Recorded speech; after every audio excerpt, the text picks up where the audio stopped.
Bismillahirrahmanirrahim. Assalamualaikum warahmatullahi wabarakatuh. Alhamdulillah. Alhamdulillahilladzi khalaqal mauta wal hayata liyabluwakum ayyukum ahsanu amala. Asyhadu an la ilaha illallah wahdahu la syarikalah wa asyhadu anna Muhammadan abduhu wa rasuluhu la nabiyya ba'da. Allahumma shalli wa sallim wa barik ala Muhammad wa ala alihi wa ashabihi wa man tabi'ahum bi ihsan ila yaumiddin, amma ba'd. Sahabat Syok Official dimanapun berada, alhamdulillah, insyaallah kita akan membahas bagaimana dan apa sebab bangsa jin itu bisa masuk ke dalam tubuh manusia. Karena tidak mungkin bangsa jin itu bisa masuk dengan sendirinya. Tidak mungkin ada asap kalau tidak ada apinya. Tidak mungkin ada lalat kalau tidak ada sampah atau bangkai yang menyebabkan lalat itu masuk. Nah, sekarang kita akan bahas agar kita bisa lebih tahu, agar kita bisa lebih paham lagi apa penyebab bangsa jin itu bisa masuk ke dalam tubuh manusia. Di antaranya ada 3 sebab. Yang pertama, jin masuk ke dalam tubuh manusia itu adalah karena sifat naturalnya bangsa jin. Sifat natural ini macam-macam.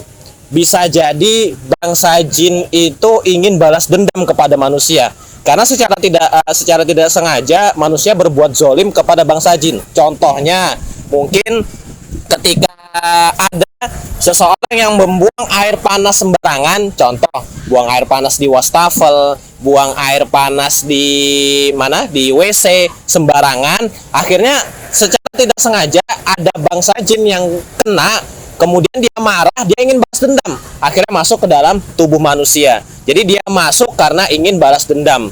Kemudian bisa juga karena dosa-dosa manusia. Karena manusia berbuat dosa, lalai kepada Allah, akhirnya Allah kirimkan bangsa jin untuk mengikat mereka, masuk ke dalam tubuh mereka untuk memberi pelajaran. Sebagaimana dalam surah Az-Zukhruf, "Wa man ya'shu 'an dzikrir rahman nuqayyid lahu syaitanan fahuwa lahu qarin."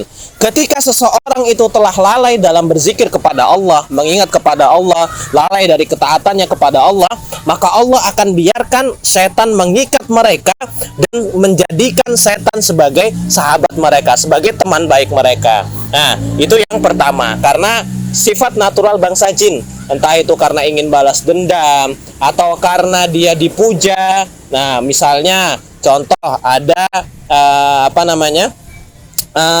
pergi ya, biasanya yang sering kita dapati di masyarakat kita, pergi ke tempat yang jauh, kemudian dia sedang makan, dia buang nih setengah makanannya untuk bangsa jin. Nah, jin akhirnya seneng karena dia dianggap spesial, karena jin ini dianggap memiliki kekuatan, akhirnya dia menggoda manusia, akhirnya dia mengganggu manusia. Kalau dia nggak dikasih, manusianya akan dibuat sakit. Dari sini bisa menjadi celahnya jin. Akhirnya jin berperan di dalam kejadian tersebut, di dalam kemudorotan tersebut, yang seolah-olah bahwa yang dikatakan itu benar. Nah, ini yang pertama. Kemudian sebab yang kedua bisa jadi karena diundang.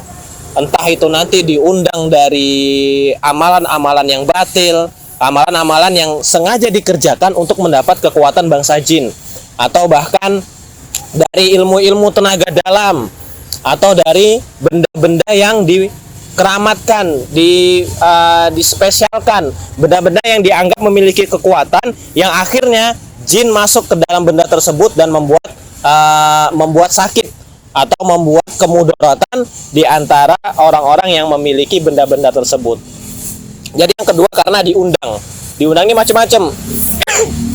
Atau bisa jadi dengan amalan-amalan yang memang seolah-olah tampak benar, tampak ini bacanya bagus, baca misalnya ayat kursi 1000 kali, kan bagus tuh ya ayat kursi. Tapi karena niatnya yang salah dan jumlah bacaannya yang berlebihan, akhirnya menyebabkan setan masuk, setan menguasai manusia, masuk ke dalam tubuhnya. Dan yang ketiga itu disebabkan oleh sihir atau al-ain. Sihir ini kiriman ya, sihir ini kalau bahasa kita santet ya. Jadi ada orang yang dengki, ada orang yang benci, mengirim sihir, mengirim kiriman santet ke orang yang tidak disukainya, akhirnya orang tersebut sakit. Dan ini medianya macam-macam, ada media yang terlihat, ada media yang tidak terlihat. Jadi jin masuk ke dalam tubuh manusia dia karena disuruh oleh dukun, karena disuruh oleh orang-orang yang diberi perintah, yang memberi perintah, akhirnya mau melukai atau mencelakai manusia. Atau sebab dari al-ain. Al-ain ini adalah pandangan mata jahat. Pandangan bisa jadi karena rasa takjub yang berlebihan, yang tidak didulukan dengan mengucapkan kata-kata mengagungkan Allah, yang akhirnya menyebabkan justru manusia itu celaka. Kenapa? Karena kita menafikan adanya kekuasaan Allah, kita menafikan adanya keterlibatan Allah dalam penciptaan tersebut. Ada anak bayi cantik, ada anak bayi ganteng, kita lihat nih, cantiknya anak ini, gantengnya anak ini, tapi kita nggak memuji Allah dulu. Padahal yang membuat anak itu cantik adalah Allah, yang membuat anak itu ganteng adalah Allah. Nah, hati-hati, pandangan takjub pun itu bisa menjadi al-ain, yang akhirnya menyebabkan orang yang dipandang itu menjadi sakit. Atau yang sebaliknya, pandangan yang di dalamnya ada rasa hasad atau dengki. Hasad, iri hati atau dengki atau rasa tidak suka. Dari pandangan itu setan menunggangi menunggangi pandangan tersebut, yang akhirnya mencelakai manusia yang dilihatnya. Jadi itulah beberapa sebab-sebab atau sebab-sebab bangsa jin itu bisa masuk ke dalam tubuh manusia. Ada yang karena memang natural, karena memang sifatnya jin mengganggu manusia, ya walaupun dia tugasnya untuk beribadah kepada Allah, tapi ada nih jin-jin yang bandel yang sifatnya untuk mengganggu manusia. Entah karena manusianya yang zolim, atau manusianya yang memang tidak taat kepada Allah, atau sebab yang kedua karena diundang dengan amalan-amalan yang batil, diundang dengan benda-benda yang dikeramatkan, dipusakakan, dianggap spesial, dianggap memiliki kekuatan, atau diundang dengan ritual-ritual lain sebagainya. Kemudian yang ketiga adalah sihir dan al-ain. Sihir ini adalah kiriman, kemudian al-ain ini dari pandangan mata jahat. Ya, mungkin sampai di sini, mungkin sekian penjelasan dari saya.